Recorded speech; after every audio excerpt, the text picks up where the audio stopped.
Morning, my fellow plebs. Plebeius Maximus here. Just on my way to work here in New Zealand.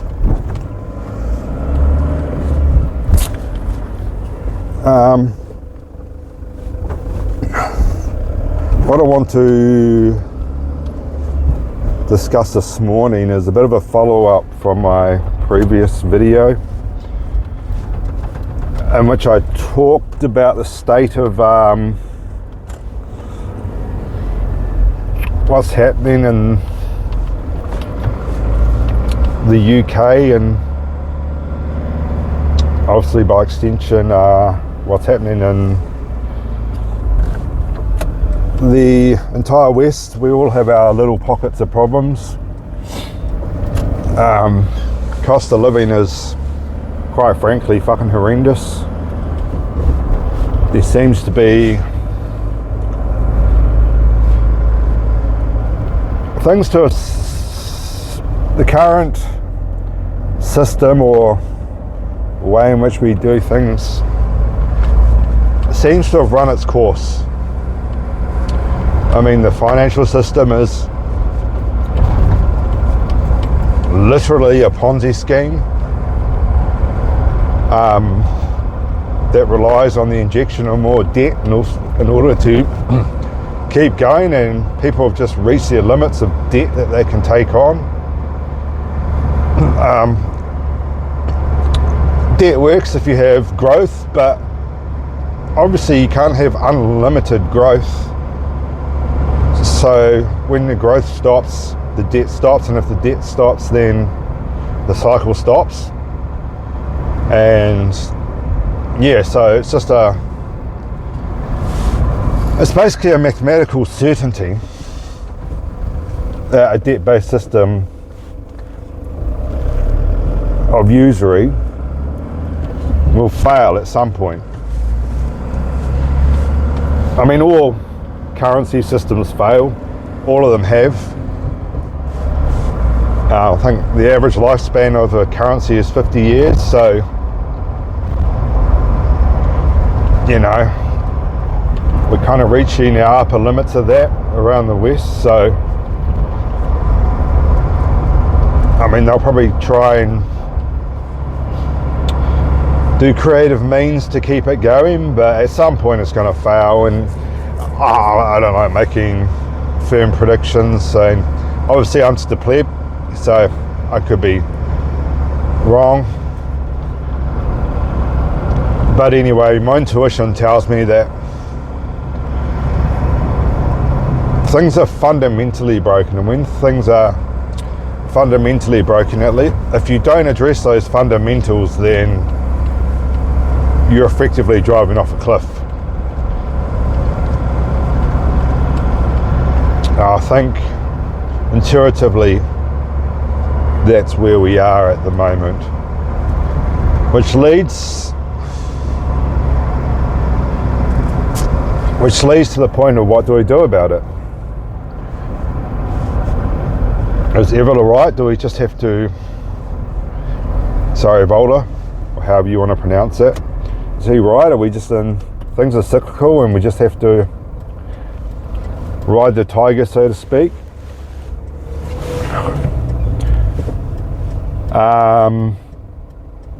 Or is there something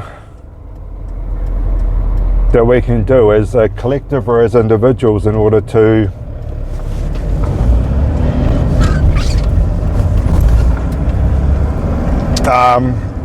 stem the bleeding or solve the problems? Now, it's abundantly clear that the elites, the political class, are traitorous. That they don't do what's in the best interest for us as the people. They do what's in the best interest of themselves. I think this is indicative of a failing system, because they know that it's time's up. So they're just grabbing as much as they can for themselves before it implodes.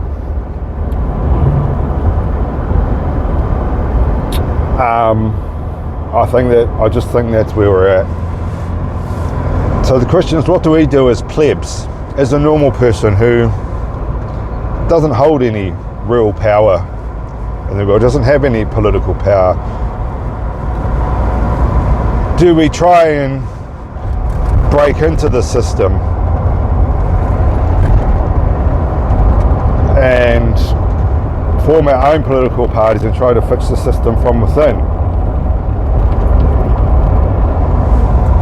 You know, I think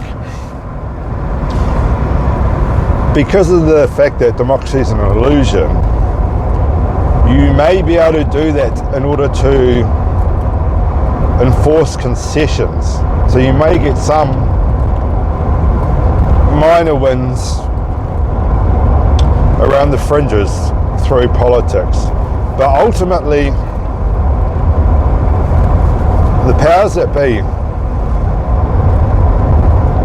don't pick sides. They play both sides in order to move society in the direction that they want to go. The way I like to describe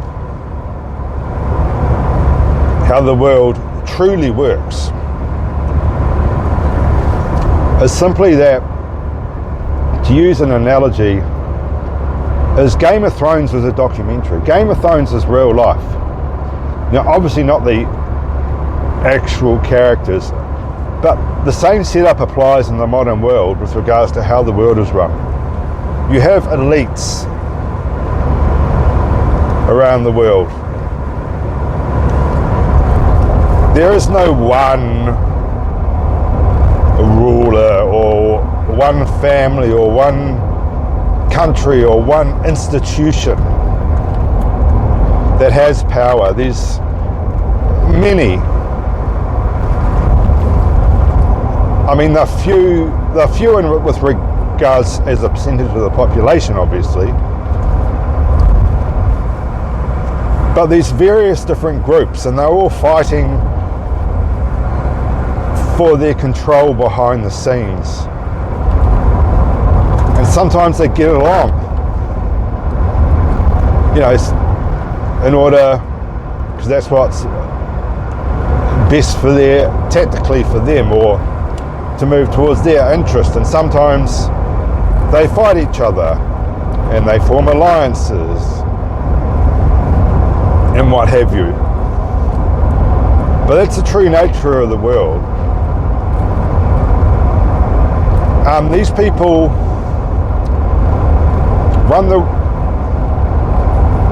they brainwash us into externalizing our spirituality and our sovereignty as people.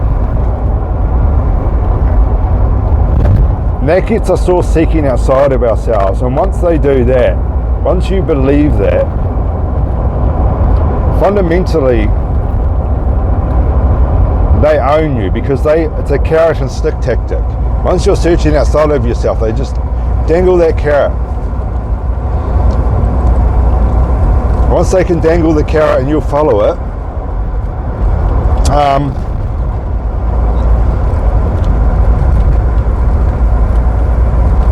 they then put out different carrots, and different groups chase different carrots. And once they do that, then they get us fighting each other. It's just divide and conquer. Once we're divided, we're conquered. And then they just keep everyone on the edge in an emotional state. They don't care which way it tips, because they back both sides. But while you're on the edge, they can control you.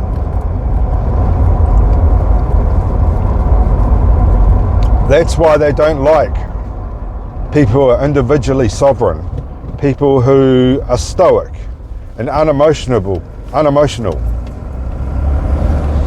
Because then if they can't control your emotions, you can think for yourself. Once you're present in your own sovereignty with your own spiritual connection to transcendence, you then transcend their system. And they don't want that. They want a whole lot of religions.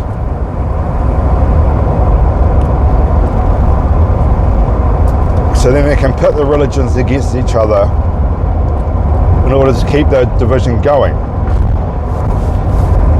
And you might say, oh, I'm not religious, I don't believe in Christianity, I'm a socialist. Socialism's a religion. Democracy is a religion. Progressivism is a religion. Liberalism is a religion. These are all just secular religions. Because any system that relies on belief, and belief is ultimately assumption, is a religion.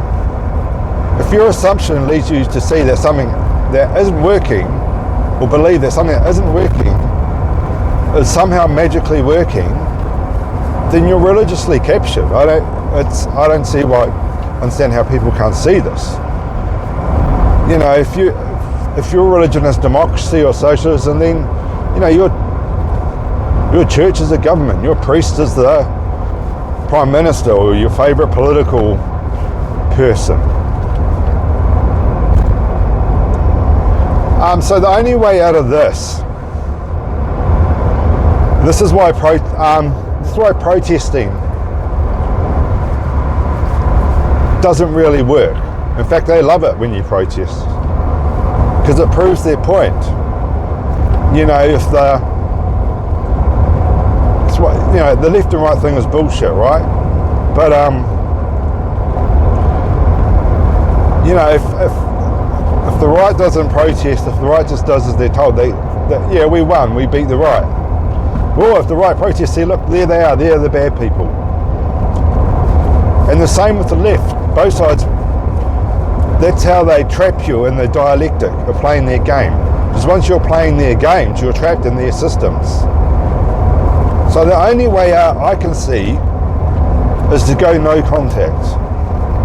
The same way you would treat, well, these people are narcissistic, so you do the same thing you can, you treat them the same way, or the system, the same way you do a narcissist. We just need to go no contact. If enough people just went no contact, then you would void them of their power. Because as much power as they may have, they can't do everything themselves. They need us plebs to build their houses and build their cars. They don't know how the fuck to do that. They need us plebs to be complicit in our own slavery. That's what it is. We're in a system of spiritual slavery.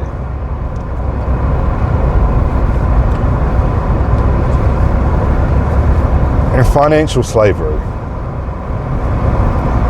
They have to stop you from transcending, from growing. So yeah, the best way out of that, as far as I can tell, and please, if I've got this wrong, let me know, because I'm just a pleb, I'm just a tradesman in New Zealand. Maybe I'm full of shit, maybe I'm wrong. But the only way out is to go no contact. Stop voting. If no one voted, the system would crumble. You know, stop borrowing money. Just stop borrowing money and do everything you can to become freehold. Stop debt. Pay off all your debt. I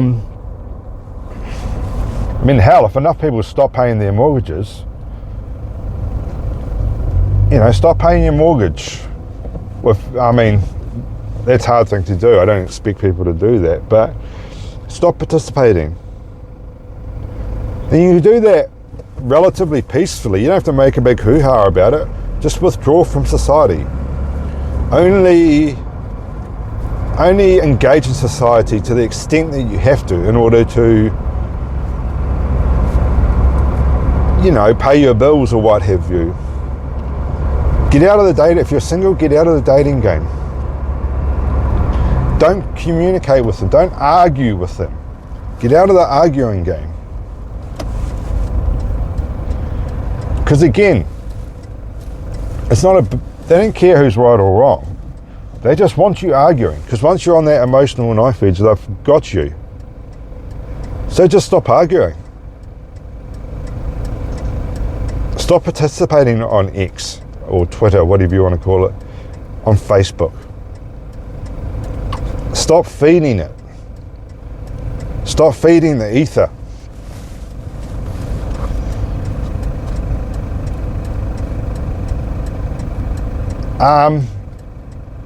And form parallel groups.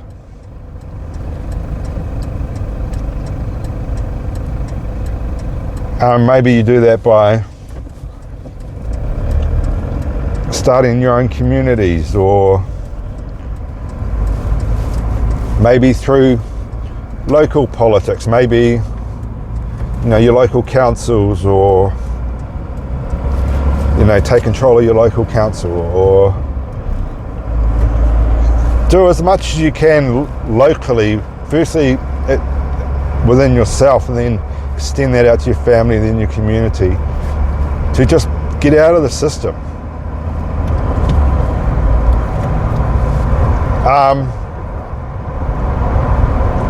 That's the only way I can see out of this.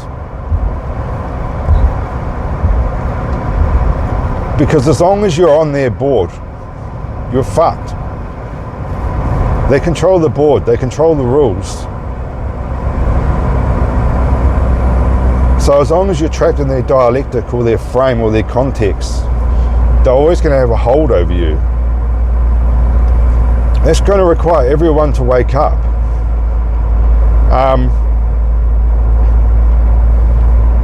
If you're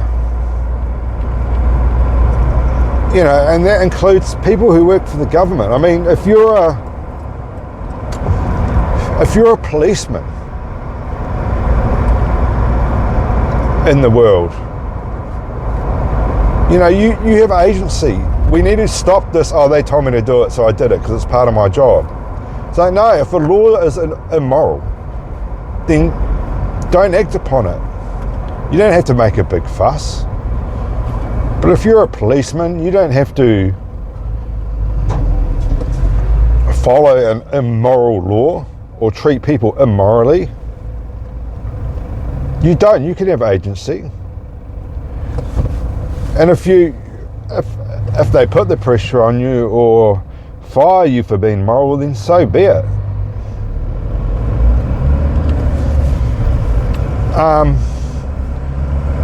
But anyway, it's just a shorter video today because I'm almost at work. It's only a short drive to work today. But yeah, I just wanted to say that, put my thoughts out there on that. But yeah, we need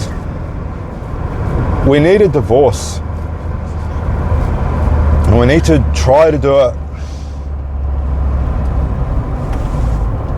We just need a divorce from the system, or whatever you call this. But anyway, I'm starting to just dribble on now, so hope you all have a good day. And I'll see you when I'm looking at you next. Cheers.